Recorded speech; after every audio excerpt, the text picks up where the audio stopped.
Eu me quero fazer anunciar que a partir de 7 de março, toda semana vai ter mercado de agricultura, produção local na Santa Rosa. De 8 para 12 de maio, turja sabra, 3 viagens para Luna e 1 viagem para Luna nós vamos fazer o mercado aqui como parte do pop-up market na São Nicolás. Nós fazemos aqui basado na petição de diferentes produtores locais que têm necessidade para ter mais oportunidade para pôr vender um produto na nossa comunidade e algo que quadra completamente com nossa visão para nos estimular mais produção local, percorrer para nós local ter mais acesso na comida produzida localmente e dar assim mais oportunidade na nossa produtora local para pôr vender um produto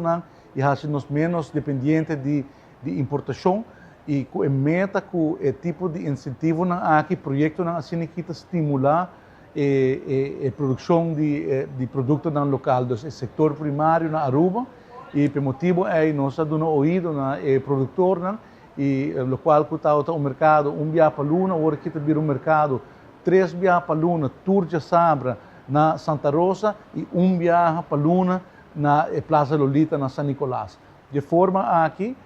tem mais oportunidade para os produtores locais para pôr vender um produto e para a nossa comunidade ser reconhecido como produtor local. Fortificar o setor primário, tanto de produção de huevo local, carne local, verdura, fruta e pesca, é algo sumamente importante, é parte principal do manejo do Ministério do Setor Primário e a criação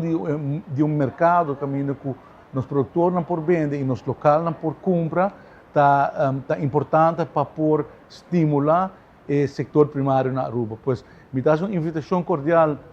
na toda gente na Aruba, na nossa comunidade general, para vir participar, vir estar um rato conosco no mercado aqui na Santa Rosa, já sabe, de 8 horas para 12 horas, e comprar produto fresco de nós mesmos produtores, de nós gente e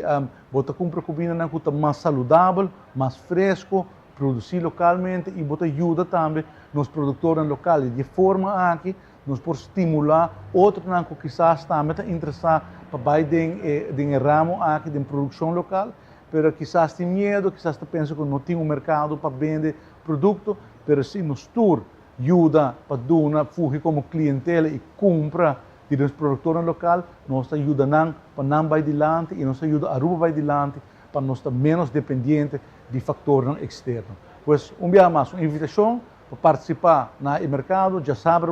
7 de março, de 8 horas para 12 horas, passa um rato junto e dá sustento no setor primário de Aruba.